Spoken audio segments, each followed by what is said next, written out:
کلام کی صداقت۔ جب ہم یسوع مسیح پر اپنے شخصی اور جی اٹھے نجات دہندہ کے طور پر ایمان رکھتے ہیں تو ہمیں سمجھنا چاہیے کہ ہم ایمان پر مبنی فیصلہ کر رہے ہیں جس کی جڑیں قابل تصدیق تاریخی ثبوت ہیں۔ میں مشل اس کی وضاحت کروں گی۔ کیا آپ نے کسی کو یہ کہتے سنا ہے تمہیں بس ایمان رکھنا ہے، بس ایمان رکھو؟ حقیقت میں ایمان سے ایمان رکھو۔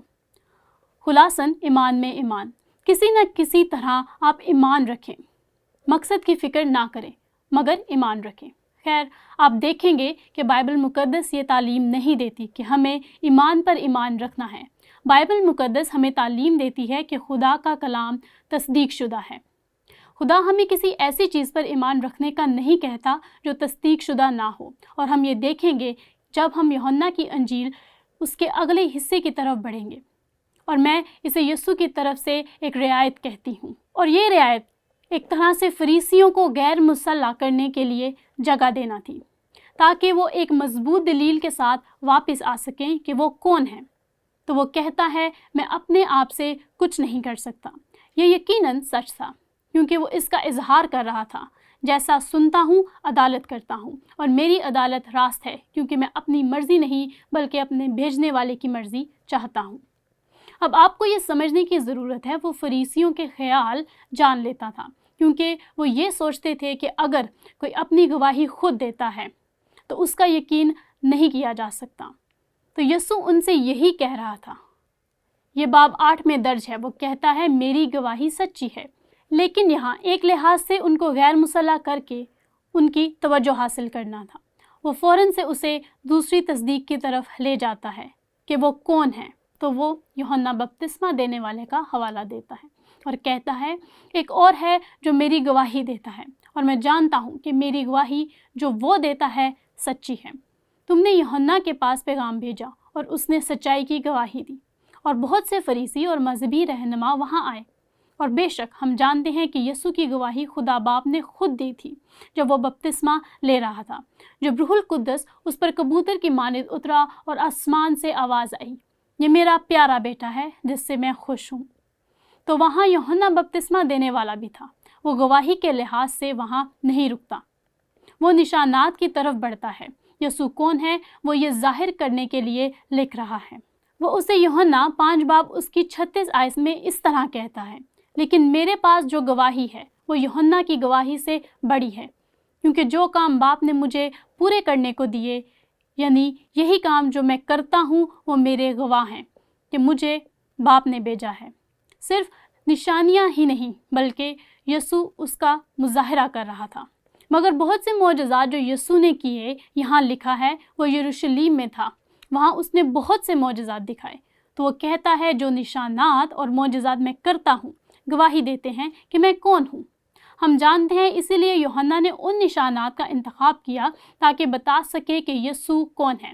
وہ اور باپ ایک تھے، مگر یسوع پھر ایک اور تصدیق کرتا ہے، یعنی صحائف کی۔ اب یاد رکھیں وہ یہاں فریسیوں سے بات کر رہا ہے۔ تم کتاب مقدس میں ڈھونڈتے ہو کیونکہ سمجھتے ہو کہ اس میں ہمیشہ کی زندگی تمہیں ملتی ہے، اور یہ وہ ہے جو میری گواہی دیتی ہے۔ پھر بھی تم زندگی پانے کے لیے میرے پاس آنا نہیں چاہتے۔ دوسرے لفظوں میں جو پرانے عہد نامہ میں یسوع کے متعلق لکھا ہے وہ اسے بالکل نظر انداز کر رہے ہیں۔ ایک کتاب جو پہلے سے لکھی گئی، اور میں اس سب کی گواہی نہیں دیتا، مگر ایک خاص مصنف کا کہنا ہے کہ عہد نامہ قدیم میں یسوع مسیح کے بارے میں 400 سے زائد نبوتیں موجود ہیں، اور مسیح کی آمد کے بارے میں بھی ہیں۔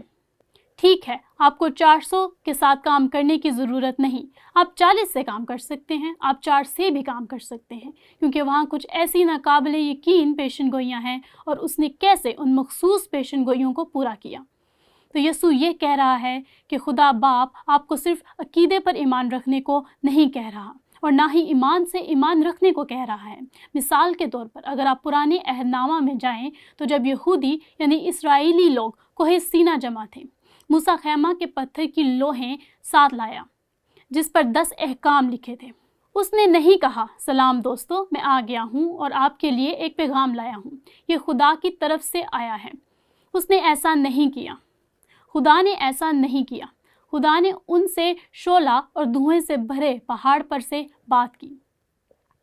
یہاں تک کہ وہ اس پہاڑ کو چھو بھی نہیں سکتے تھے اور ایسا کرنے کے نتیجے میں مر جاتے۔ خدا نے اپنی پاکیزگی ظاہر کی۔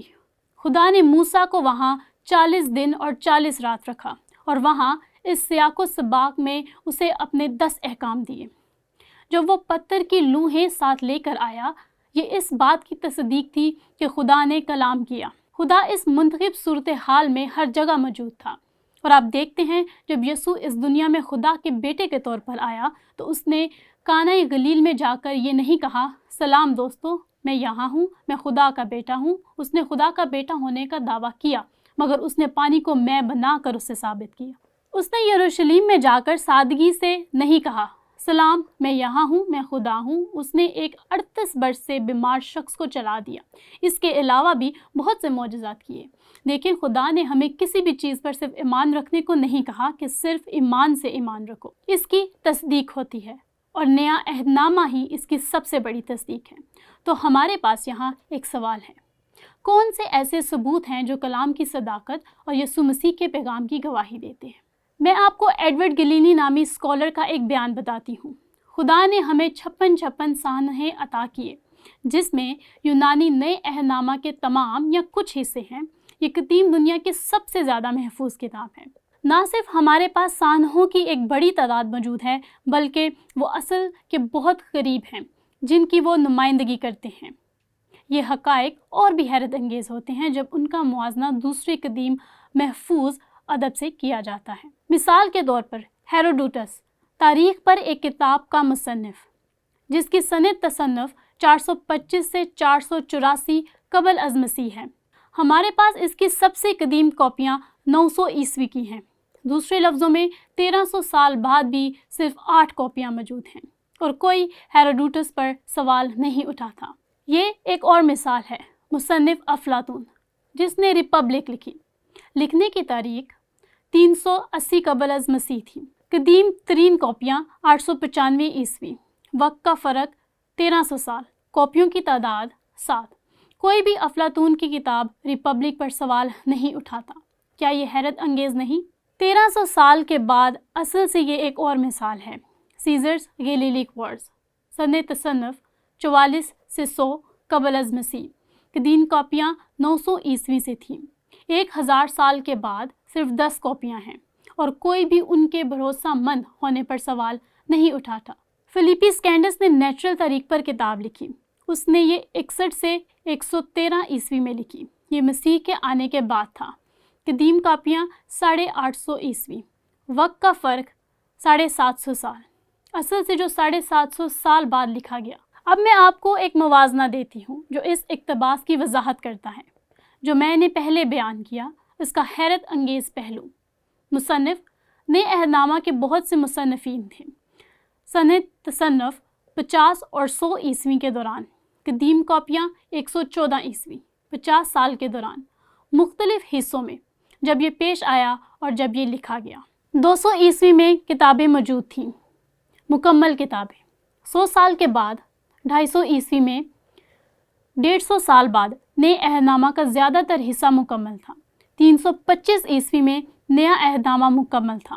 یہ صرف 225 سال کا فرق ہے، مگر غور کریں اس میں نئے عہد نامہ کے حصوں میں کتنی کاپیاں موجود تھیں؟ 5366۔ اس کا موازنہ قدیم ادب سے کریں۔ کوئی بھی قدیم ادب پر سوال نہیں اٹھاتا۔ غور کریں لوگ کیسے نئے عہد نامے پر سوال اٹھاتے ہیں۔ یہ حیرت انگیز ہے۔ آپ نے دیکھا یہ اصول کتنا اہم ہے اور یہ کلام سے ہی لیا گیا ہے۔ اب میں اصول کو دہراتی چلوں۔